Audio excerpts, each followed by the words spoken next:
About to leave, already packing.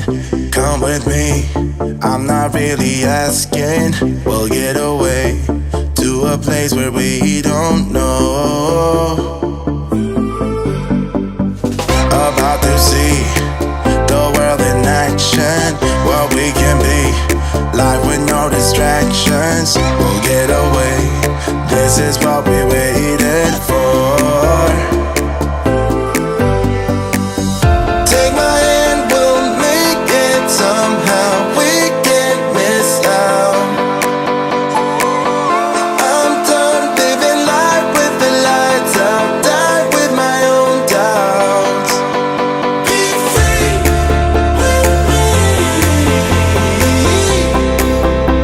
Let's go, let's be free with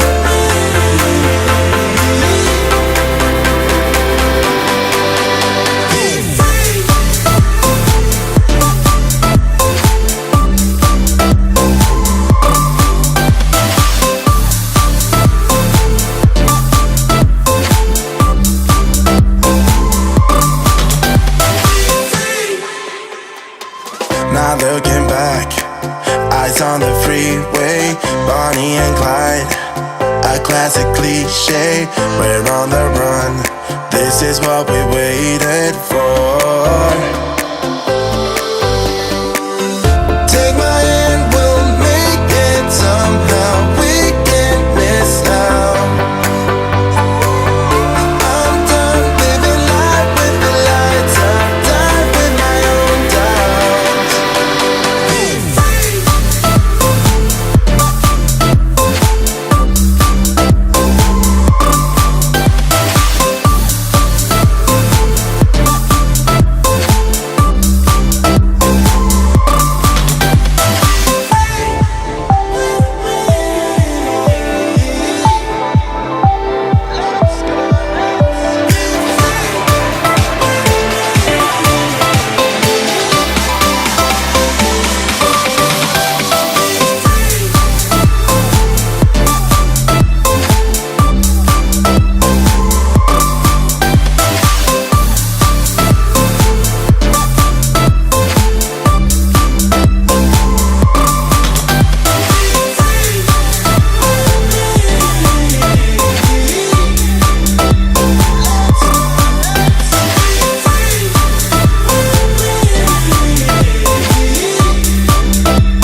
I've improved by a whole grade. I've improved by a whole grade. by a whole grade. By a whole grade. My teacher isn't just Mr. Maddock. It's a whole teaching team made up of James, Mike and Marta. My classroom's all about doing and applying. My days standing at the front of the classroom with a PowerPoint are long gone. I master every concept by learning at my own pace. I spend 100% of my class time interacting and supporting individual students. I move on only when the moment is right for me, not the whole class. I know what each and every student is mastering and struggling on at every moment. I know exactly what I need to learn next, and I can go back and review material at any time.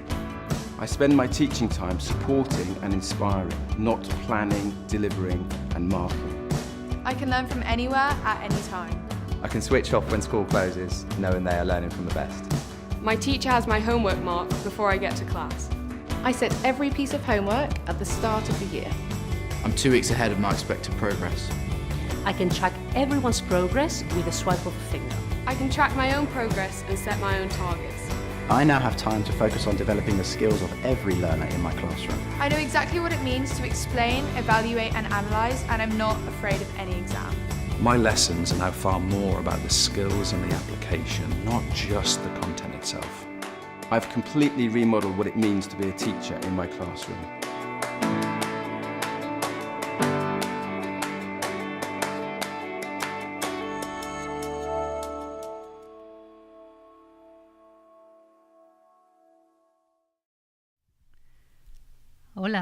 Hola, buenas tardes. Bienvenidos a la sexta sesión de revisión.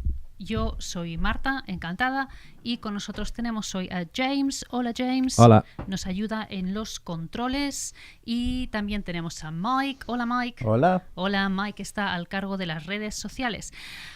Hoy la revisión trata sobre las vacaciones y el pretérito. Okay, so holidays and past tense preterite. Let's we're gonna get to grips shortly. Get to grips with it. Right. So just the quick reminders as usual. Las notas, okay, notas de revisión. Remember, if you haven't got your notes with you, click on the link down here and download them, print them off, and use them while you're doing the session today, and also do the practice activities to go with it. Segundo, suscríbete a YouTube. Suscríbete. ¿De acuerdo? We do need your subscriptions. We do need you to subscribe to YouTube and to turn your notifications on. And tercero, contáctanos. Get in touch with us. Do one of two things, or both. You can go onto our website. James? Yeah, yep. Ready. And yep, you can go onto theeverlearner.com and go onto news. Go on to interactive questions, and you will find there right at the bottom our interactive questions for a question for the 6th session. I do have to put on the ones from next week, which in this case is some translation, okay, translation into English. So do go for it, do the translation, submit your answers. And secondly, the other way to participate with us, use our hashtag revision break. Show us what you've been doing during your revision break. Show us through Twitter, through Instagram, through Facebook. Marta, I need to apologise. I put the wrong slide up. I put the wrong feed up, and I put the music-based one up just now. So you were talking nicely in the background, but I messed up a little bit. Oh, brilliant. Lo siento a todos. Okay. It's correct now. Do your revision break bit again. All right, okay. And what was I going to say? Yeah, someone needs to pay a bit more attention. Huh? That's a very teachery thing to say, isn't it?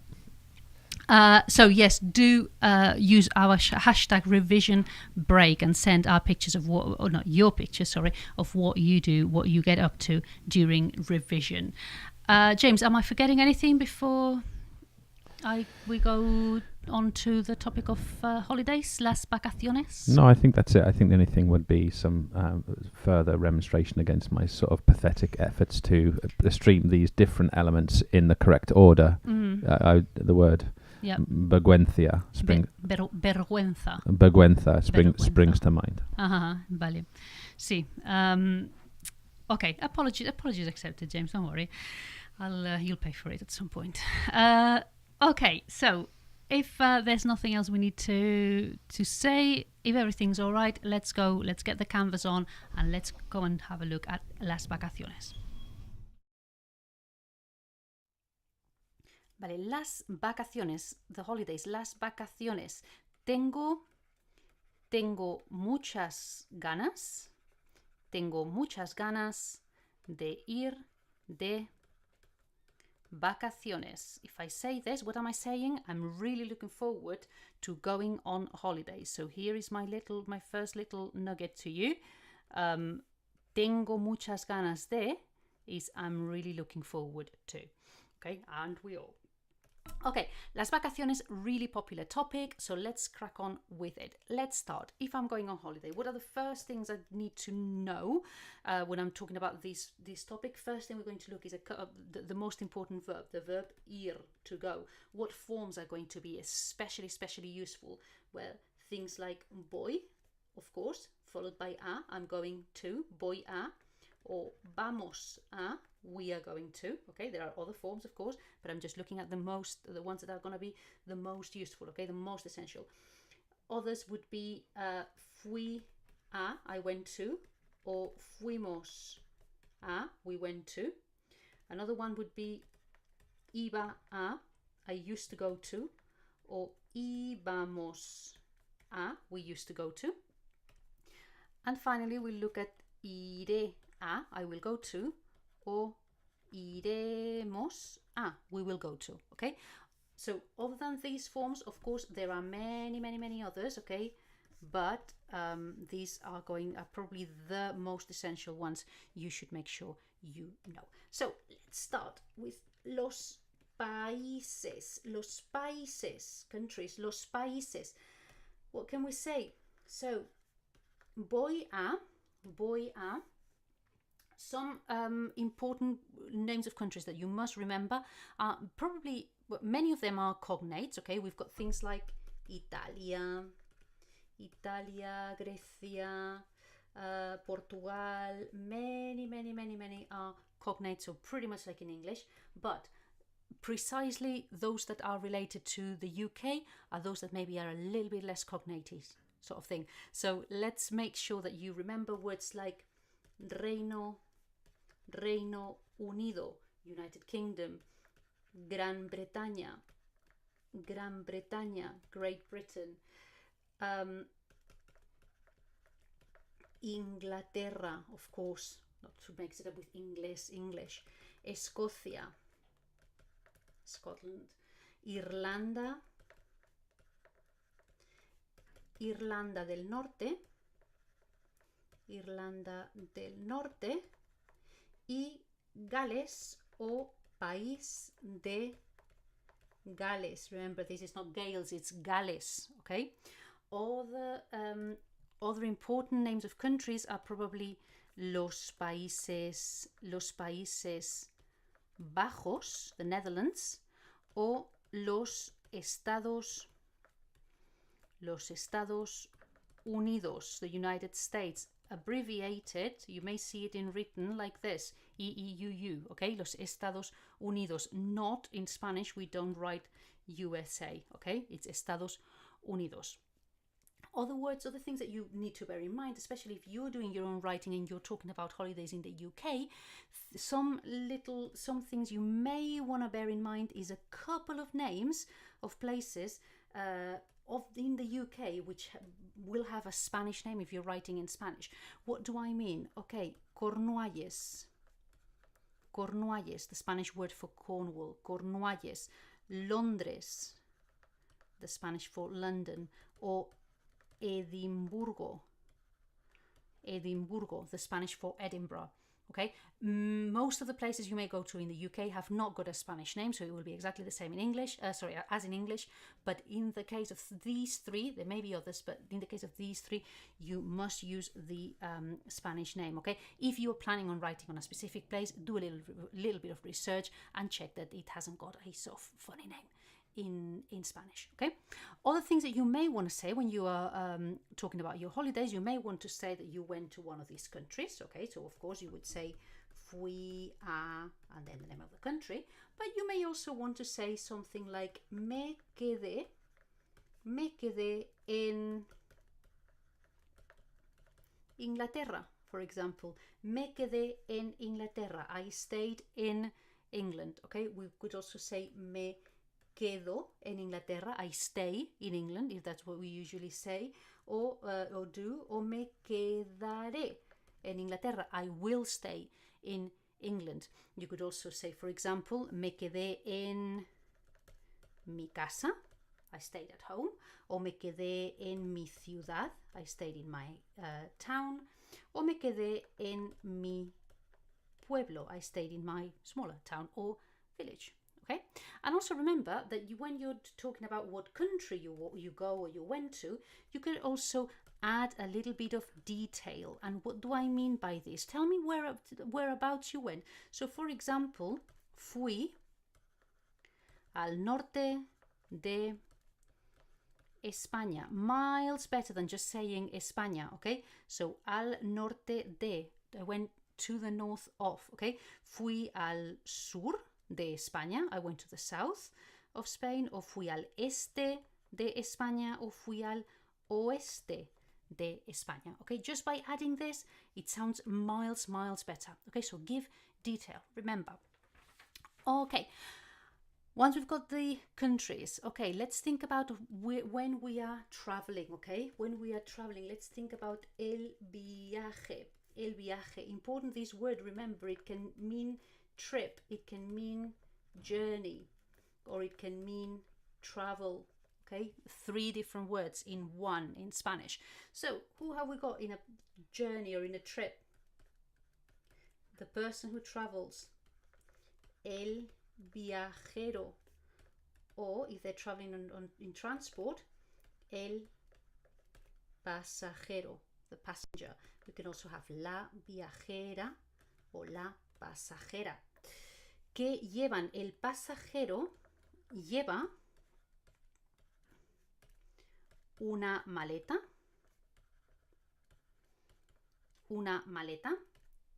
o lleva muchas maletas, o el equipaje. El equipaje también puede llevar el equipaje de mano, ¿sí? El equipaje de mano. Empezamos el viaje y vamos al aeropuerto. En el aeropuerto, ¿qué hay en el aeropuerto? En el aeropuerto hay el avión. And we could say viajé en avión. Viajé en avión. I traveled by plane. See, I could say fui al aeropuerto. I went to the airport. Viajé en avión. What do you do when you first get to the plane? What do you do? Embarcar, to board. So if I'm talking about what I did, I could say embarqué, I boarded. When the plane goes, we talk about despegar. So I could say el avión despegó. And at the other end, we talk about aterrizar. El avión aterrizó.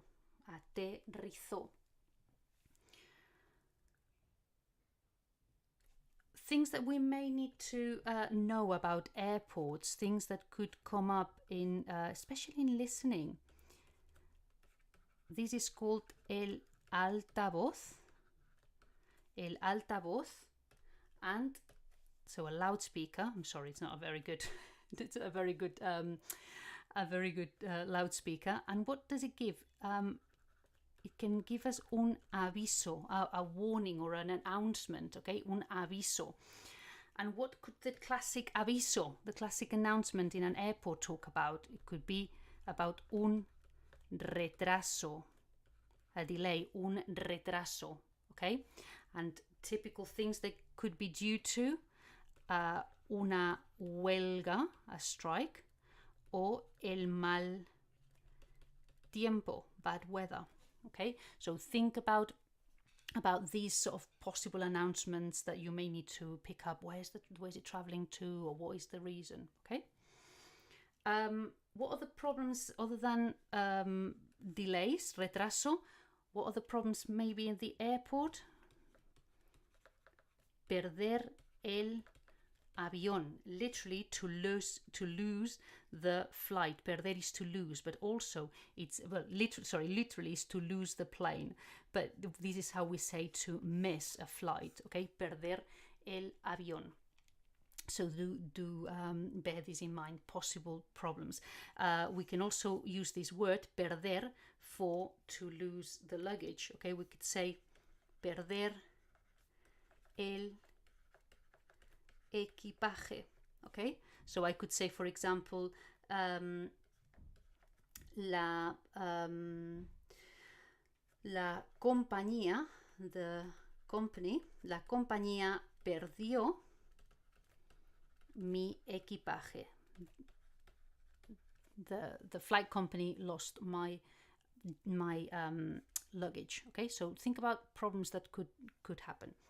What other things? Sometimes you need to change planes, yeah? You need to do a transfer. And we can talk about un cambio, hacer, to do, hacer un cambio de avión. Or we can also talk about hacer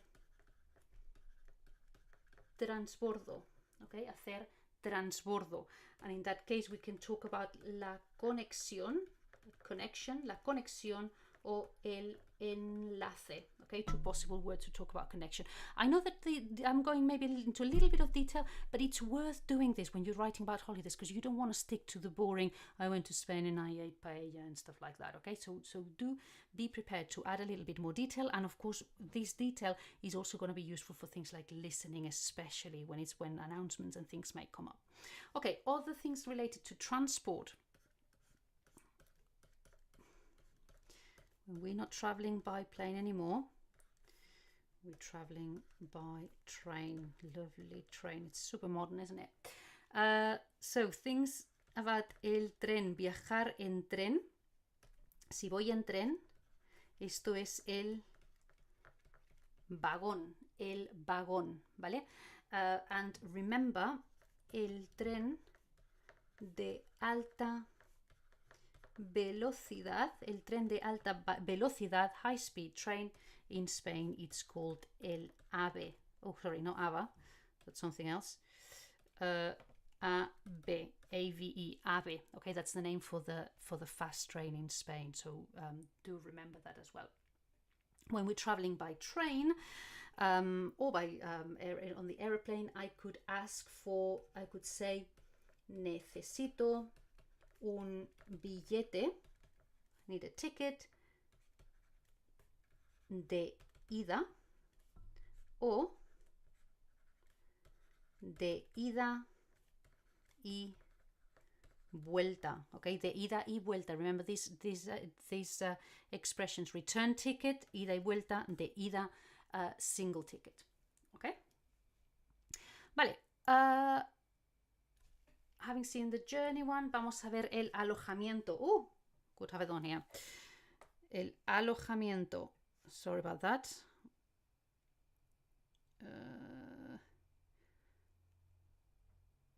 Right. Okay. Sorry about that. I'm back. Okay, el alojamiento.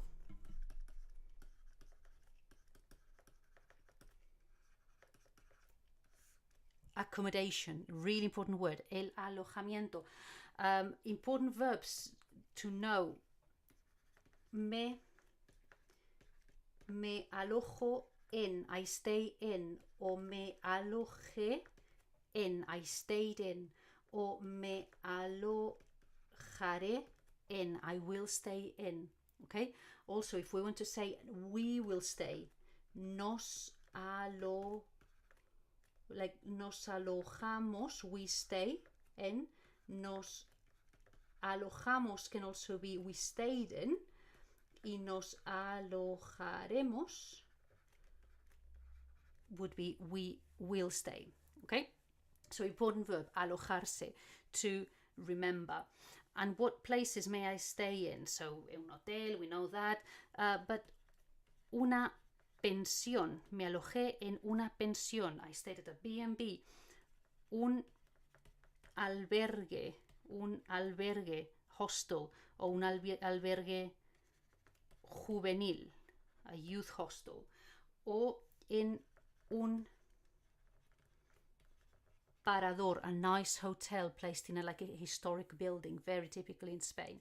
Okay, or we could say en un camping. And remember that the pitches where you stay at a camping are called una parcela, if you want to talk about the exact place where you stayed. Okay.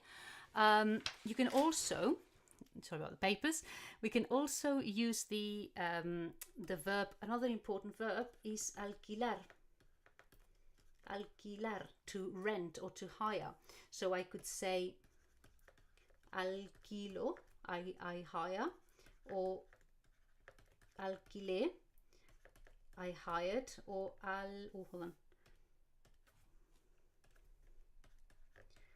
alquilaré. I will hire or I will rent.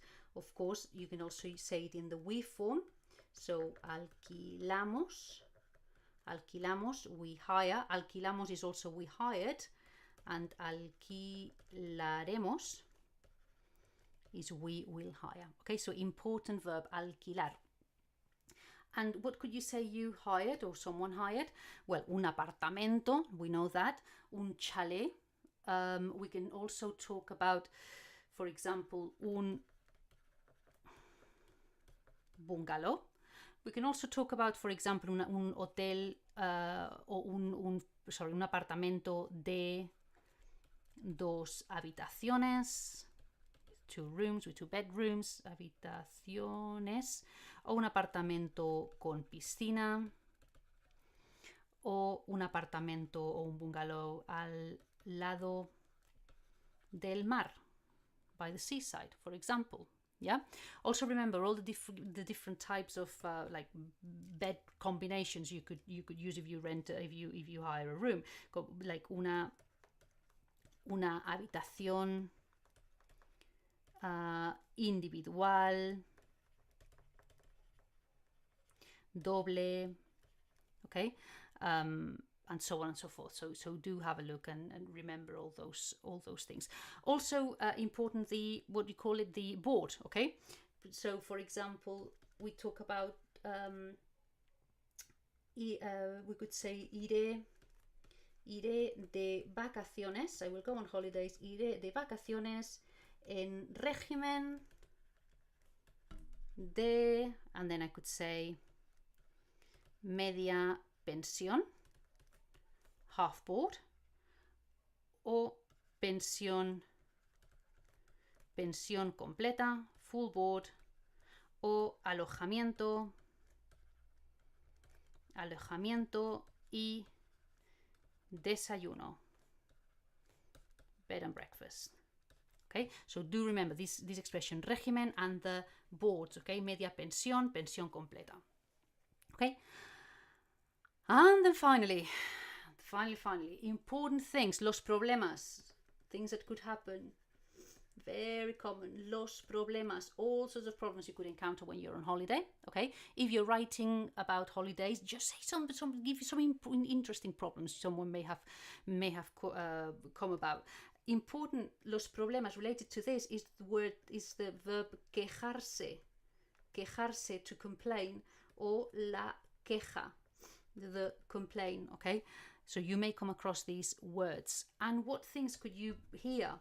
You could hear or read or write about. No hay, there isn't, or no había, there wasn't. What things there may not be? Okay, no había or no hay almohada, pillow, almohada, sábanas, bedding, jabón, soap, agua or agua potable, so water or drinking water, agua potable. No hay luz, there's no light or no electricity. No hay piscina, swimming pool. No hay aparcamiento, parking. No hay o no había aparcamiento. No había agua caliente, hot water. Okay, you could also have, if something's not working, you could say no funciona, it's not working, or no funcionaba, it wasn't working.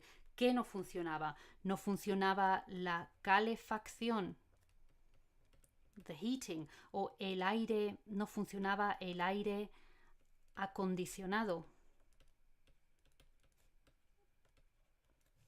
o no funcionaba el televisor, o no funcionaba el frigorífico, o no funcionaba la ducha. Okay? And finally, the other things that could go wrong in the holidays, we could say,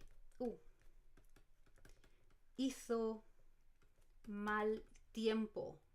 The weather was bad. Hizo mal tiempo. Hizo mucho calor. Hizo mucho frío. It was very hot. It was very cold. Other common complaints. Había mucha gente o había muchos turistas. Había mucho ruido. Ruido is also a common complaint. O había mucha basura. There was a lot of basura, litter everywhere. Okay? And two final complaints or two final problems could be, for example, this is a bit of a classic for some, perdí la llave, I lost the key, o perdí el pasaporte. Okay? And again, I could go on and on for a while, but I won't. But basically, remember, you've got lots and lots and lots of things to write about if you're asked to write about the holidays. So make your writing interesting. Write about a variety of things, not just where you went and whether it was nice and pretty or not. Okay, give as much detail as possible, and you won't go wrong. Okay, so I'll leave it here. I'll see you in a second.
Muy bien, pues ya estamos de vuelta. Bienvenidos de nuevo. So, that was holidays in a nutshell. There are, as I was during the break, I was thinking that there are a couple of other areas that I could have mentioned and I haven't mentioned. One thing I probably could have added, and one thing I would really encourage you to look into, revise, and also think about how you would write about or how would you talk about, is about the places you would visit. Okay, what would go after, for example, visito, I don't know, visito el castillo, visito el centro de la ciudad, or visité, I visited, or visité el museo. Okay. things, or viajé a, okay, I traveled to, and then particular areas, particular places in cities or in regions, okay? So think about buildings, names of particular places. And the other thing is activities, okay? What you do in your free time while you're on holiday, okay? Or what you did, for example, nadé en la playa, or nadé en la piscina, I swam in the swimming pool or the beach, or saqué fotos, or saco fotos, I took pictures, saqué fotos, or saco fotos, I take pictures, or voy de paseo, I go for a walk, okay? So do think as well all those activities that you did or will do on holiday, okay? James, are there any questions?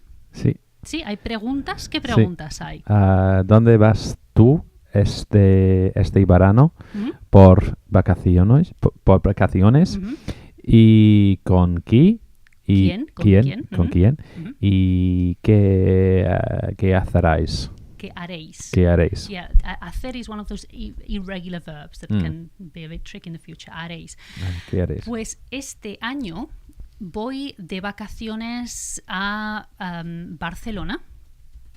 Iré de vacaciones con mi hija mayor y una amiga de mi hija. Y en Barcelona vamos a hacer turismo, vamos a visitar los edificios de Gaudí, por ejemplo, vamos a pasear por las Ramblas, iremos a la playa y tomaremos el sol. Y lo vamos a pasar genial, será perfecto. Y después iremos también al norte de al norte de Cataluña, the north of the region, al norte de Cataluña, y también descansaremos mucho. ¿Y tú, James? Yo voy también al pie de Pirineo, sí. Y pasaré mucho tiempo también descansando y por la piscina y todo eso. No quiero hacer demasiado cosa. No. Y también visitarás Francia, ¿verdad? Sí, seguramente que sí. Probablemente que sí. Muy bien. ¿Y cómo irás de vacaciones? Bueno, yo iré al coche. En coche. En coche, sí. por toda la Francia, con mi hija pequeña, Georgina. Georgina. No, Georgina. Sí. Y sí, bajaremos solos por Francia y quedaremos 2 veces, un vez a París y otra vez al sur de Francia,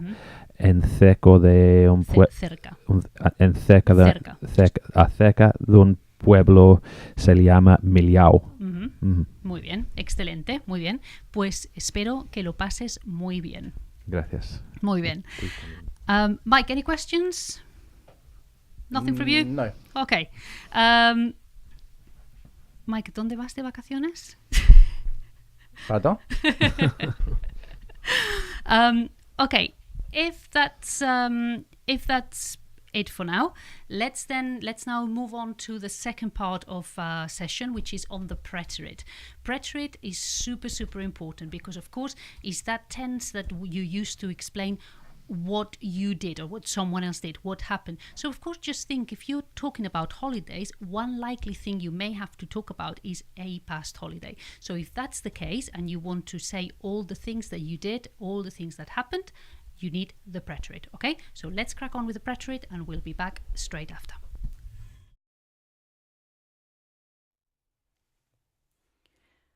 So the preterite is a form, okay, is a tense of the past, is a form of a past tense. And what we use, what we use it for is to talk about past events, okay? Past events. And by this, I mean things that happened, okay? Things that happened or things that somebody did, okay? Very, very important. We don't use it for past descriptions, okay, what something was like, because we use the imperfect for that. And we don't use it for past habits, okay, things I used to do. Remember, we also use imperfect for that. So for things like past events, I went, I saw, I played, I learned, I sang, I watched, we danced, okay, all of that would be preterite. So things to bear in mind is very often when we use preterite, with it we will use certain time frames, or time phrases. Okay, what time phrases are going to be closely associated with the preterite? Things like ayer, yesterday, anteayer, the day before yesterday, el mes pasado, last month, la semana pasada, last week, el año pasado, last year, hace 3 años, 3 years ago, hace 3 meses, 3 months ago, hace 3 semanas, 3 weeks ago. Okay, so all of these time phrases would usually take us to talk about something that happened yesterday, the day before, last month, etc. So they would generally be followed by the preterite. Okay, so let's see how we build the preterite. If you know how to build all the tenses, the present, the imperfect, the preterite follows exactly the same pattern, exactly the same model. So we've got, for example, here the verb viajar, to travel. And what we do here to build the preterite is we get rid of the AR ending, because this is a model. We're going to use viajar as a model of an AR type of verb. So the type of verb where when I look it up in the dictionary, the form would end in AR. So what I'm going to do is get rid of the AR, and in its place, I'm going to use these endings. So viajé for I travel, viajaste for you traveled, or viajó for he or she traveled, hamos for the we traveled, hasteis for you guys traveled, haron for they traveled. Okay, so following this same pattern, if instead of viajar I had cantar, to sing, and I wanted to say we sang, I would do exactly the same. I would get rid of the AR, and in its place I would use the hamos, and I would have cantamos. Okay, now you may notice that I've put there's a slight separation between this form and the other two, and that's because comer, so verbs that end in er, and salir, so verbs that end in ir, follow the same endings as each other. Okay, so if you see the verb endings here and the verb endings here for the different persons are exactly the same, and these are different from the ones here. So in the preterite you need to learn two different sets of endings. One set of endings for the AR verbs, another set of endings for the ER and IR verbs. Okay, so a verb in ER, what we're going to do in order to conjugate it and put it in preterite, I'm going to get rid of the ER, and in its place I'll add an I if it's I ate, for example, comí, iste, comiste, I ate, yo, comió, he or she ate, imos, comimos, we ate, isteis, comisteis, you guys ate, hieron, comieron, they ate. And the same I'm going to do with IR verbs, exactly the same. If I want to conjugate salir, to go out, I'll get rid of the IR and I'll say salí, saliste, salió, salimos, salisteis, salieron. Okay, and the same procedure.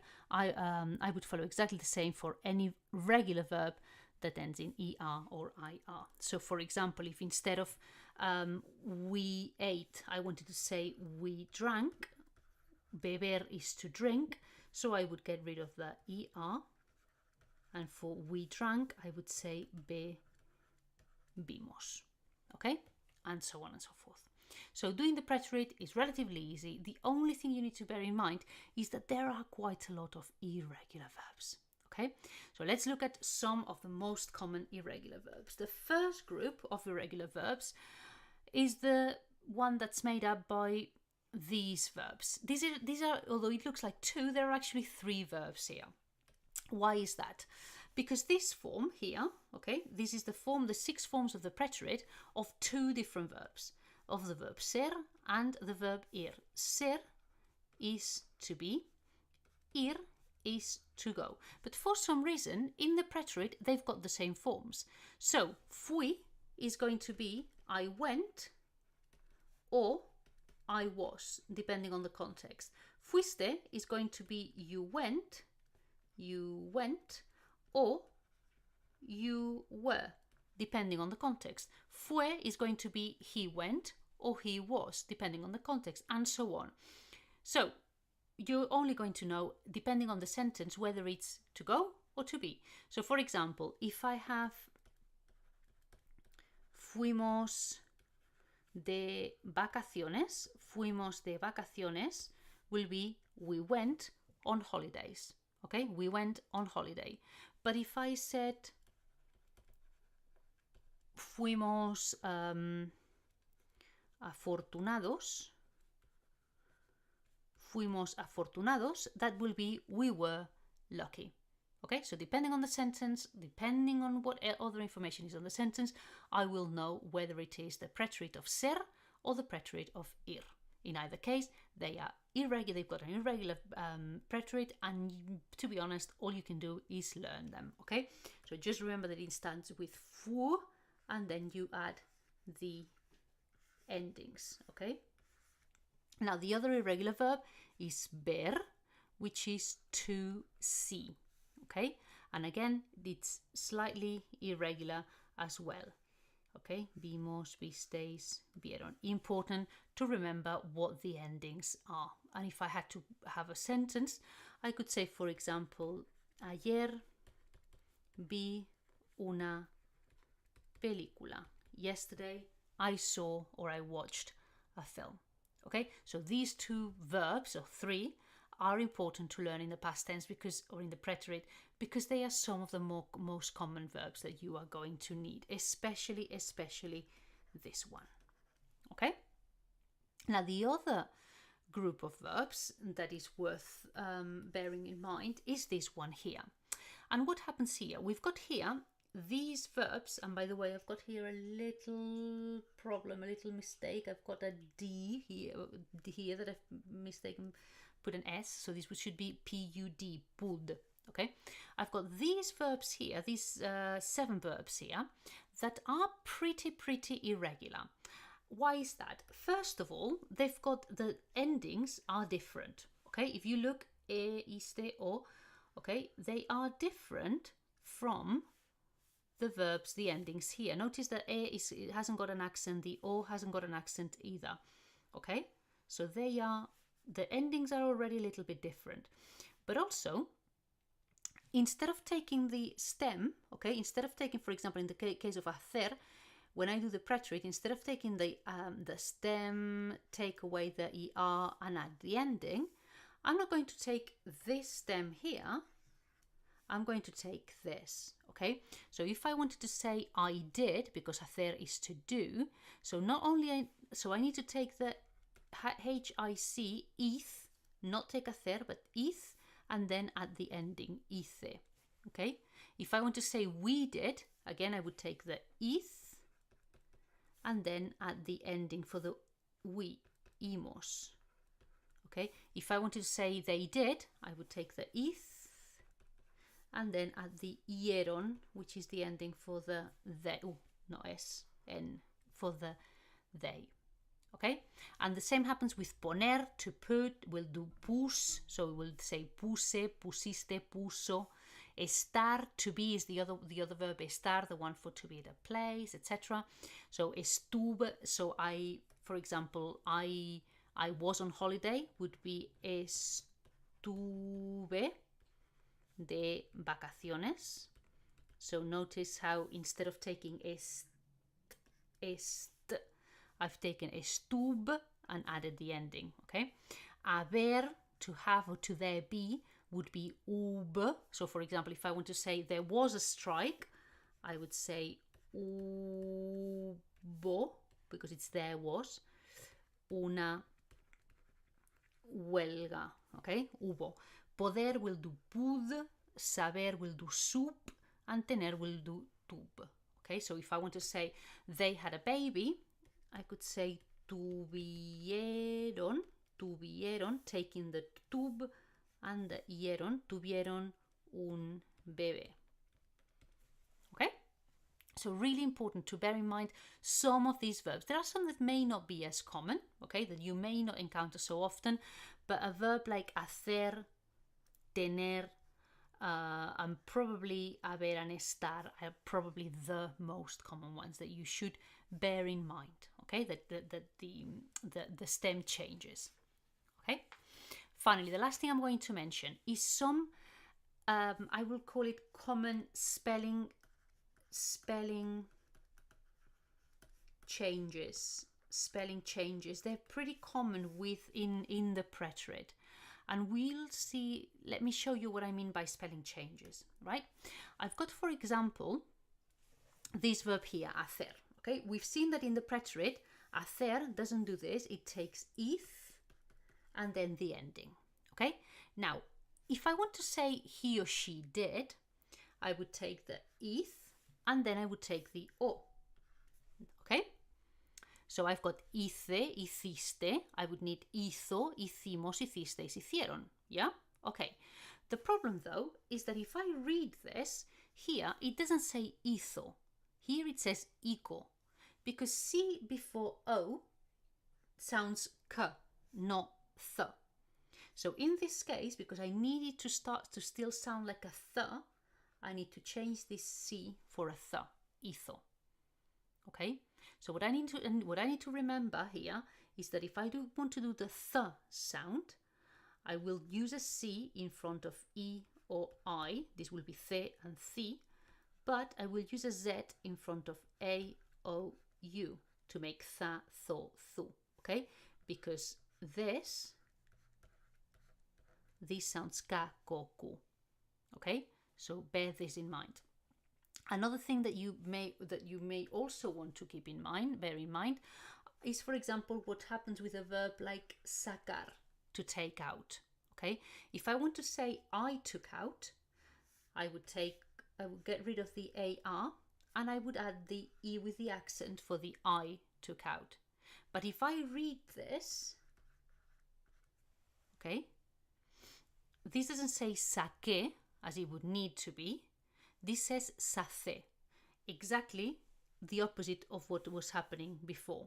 Yeah, so here it sounds th and I want it to sound like k. So if I want it to sound ke, I need a QU. Okay, so k in front of E or I need a QU. So instead of this is going to become sake. Okay, but notice this is not an irregularity. This is just for spelling purposes, because otherwise it would read differently. Okay, so it is important that you remember this. Okay, what the combination of sounds, so that to do th, it's C in front of E and I, the, thi, Z in front of A, O, U, tha, the, tha, tho, thu. But in order to do k, it's C in front of A, O, U, ka, ko, ku, but QU in front of E or I, ke, ki. Okay? The last one I'm going to mention is this one. Jugué. Okay? You will probably have seen it already. And this is similar to here. If I want to do the sound g, okay, the sound g uses a G in front of A, O, U. But if I want to say ge and gi, I need GU. Okay, So again, I'm running out low on battery. Again, do remember these sort of sound combinations so that you can spell things properly, and also that you don't get too disconcerted when you see that suddenly a Q or a GU has appeared out of nowhere. Okay, this happens especially in the preterite. It happens in other tenses, but especially in the preterite. Okay, so I'm going to leave these here, and I'm back very quickly.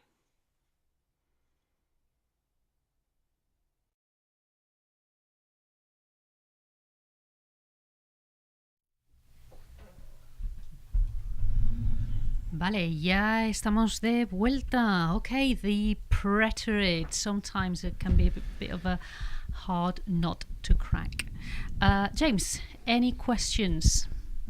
Yes. Tell me. Could you just clarify for me? I sometimes get confused between fouet and fouet. Okay. In my mind, they're extra. If I'm honest, I use them interchangeably, and I find it really difficult. For a long time, I avoided them. In truth, I don't speak Spanish frequently or often, get closer, yeah. but when I do, I tend to avoid those formats because I find it a little bit confusing. Could you just clarify for me? Yes. So fui is I went or I was. Fue is he or she went or he, she, it was. So basically it's the same tense. It's preterite, but one is the I form, the other one is the he, she, it form. Now, for what is quite confusing with this fui and fue, as I said in while I was explaining, is that you have this one set of preterite forms, fui, fuiste, fue, fuimos, fuisteis, fueron, which coincide. We use them both for the verb ser, to be, and for the verb ir, to go. So if I say fui on its own, you wouldn't know whether I'm saying I was or I went. I need to tell you, you need to have a bit more information. So if I say fui a Gibraltar, okay, it's going to be obviously, because it's fui a, it's obviously going to be I went to Gibraltar.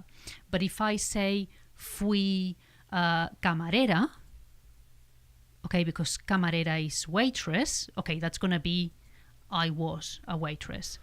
So it's all going to depend on the context, what's around it, to know, is it I was or I went? Is it he or she was or he or she went? It's one of those quirks. Don't ask me why it happens. I've got no idea. So in that sense, although it's a very different topic area, it makes me think of pronounal use or assumed pronouns. So for he, she, it, for example, the context of the sentence is likely to give the specific designation of the pronoun. Oh well, yeah. I mean that happens with all verbs in Spanish. Yes, that I suppose most of our people watching will know by now. Very often while in English I would say, for example, I don't know, I traveled.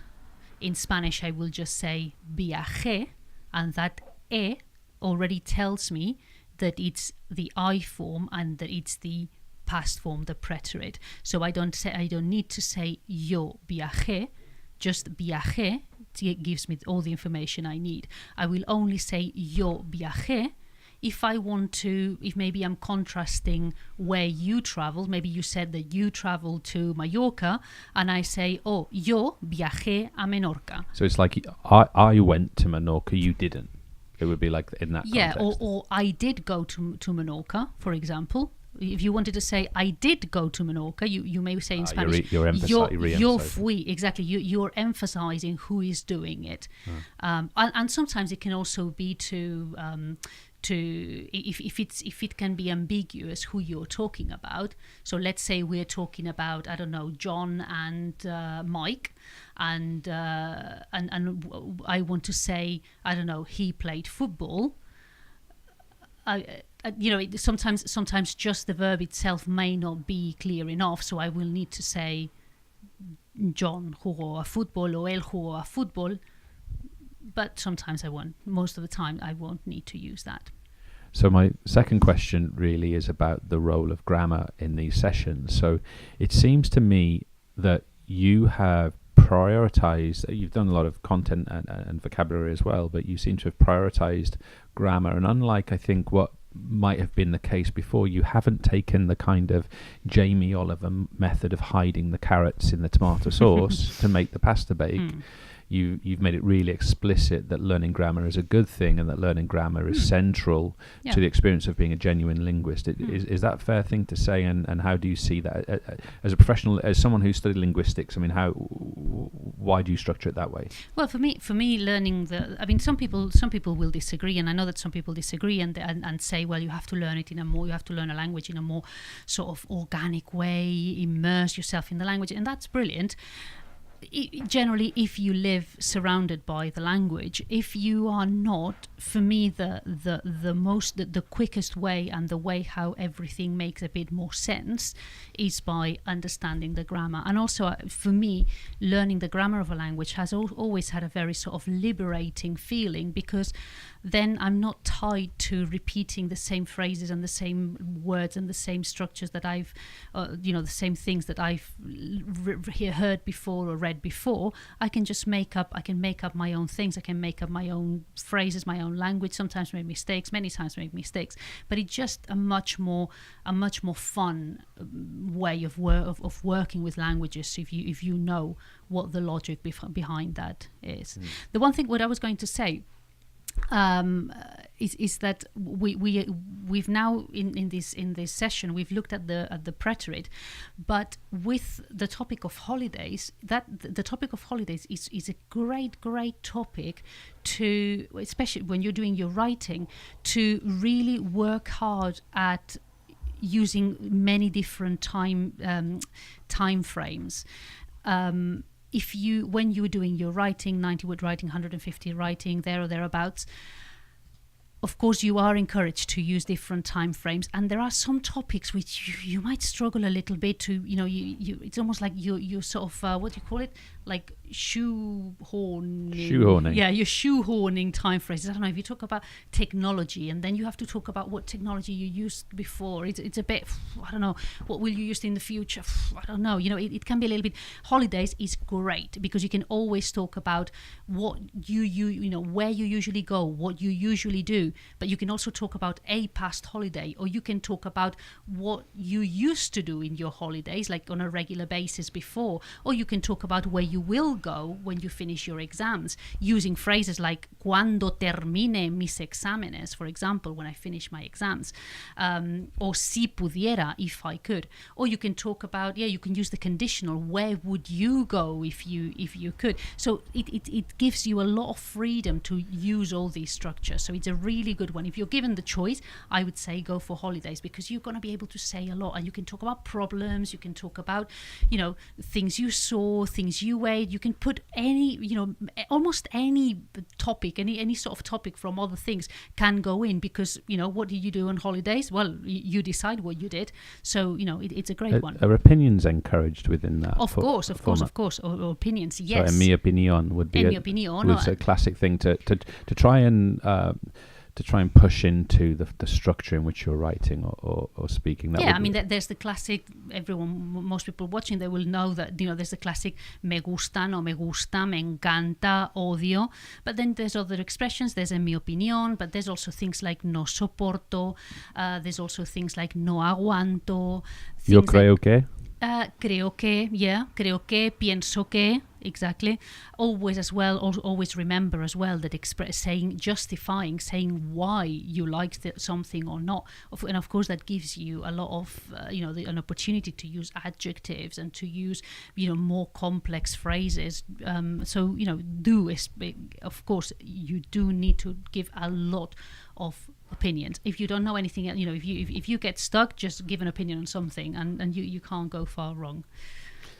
Great stuff. Marta, well done. Really good session. I want to remind students out there and also teachers out there, please do share these sessions as widely as you can. Please do recognise that to come on here in front of you guys, many of whom are very experienced language teachers and very discerning in the things that you use, please remember this is a really tough thing to do, to come on here live, to teach, to have all these different stream elements, to produce for a whole hour in that way. So and sometimes we get it wrong, like I did in the first session with things getting close and things appearing and disappearing. It happens. Absolutely. So okay, there we go.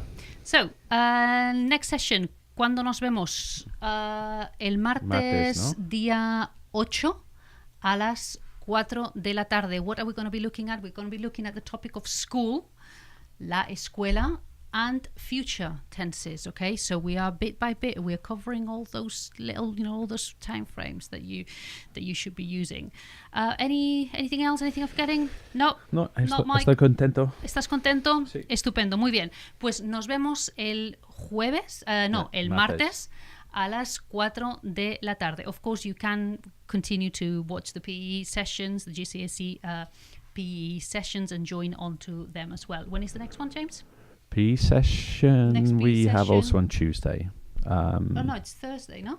That's for the GCSE you're talking about. For the A-level we have on yeah. Tuesday, Wednesday. The next GCSE session for these guys GCSE, yes, is exactly. That would Thursday. be Yeah, Thursday. we're looking at skill acquisition. Yeah, so of course do join us in PE as well. Okay, pues buen fin de semana y nos vemos el martes. Fin de semana... largo. Largo, ¿no? Fin de semana largo, es verdad. Hay sábado, domingo y lunes. Exacto. Pues disfrutad el fin de semana. Hasta luego. Adiós. The traditional classroom environment doesn't suit everyone. Students that don't fit this pace of learning begin to lose confidence. The problem is, the current learning model has holes in it. Luckily, the EverLearner.com is here to fill those holes.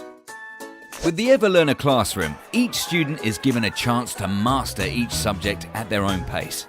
With thousands of video tutorials and tens of thousands of automated questions on the site, students can progress at their own individual pace. And because every interaction is tracked within the site, teachers can review students' progress and gain access to razor-sharp data. Teachers will have more time to engage with small groups and be better informed of where their time and support is needed.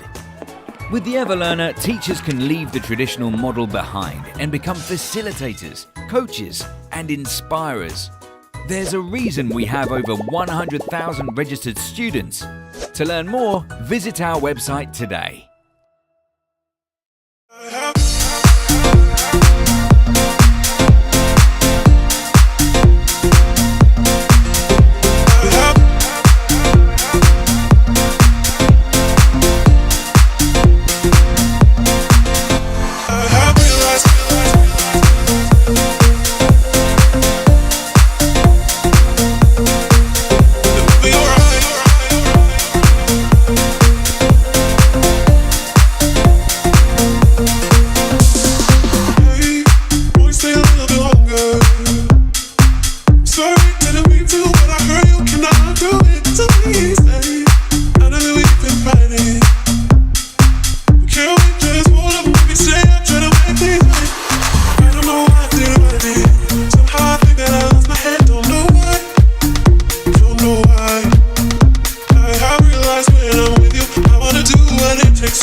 Realize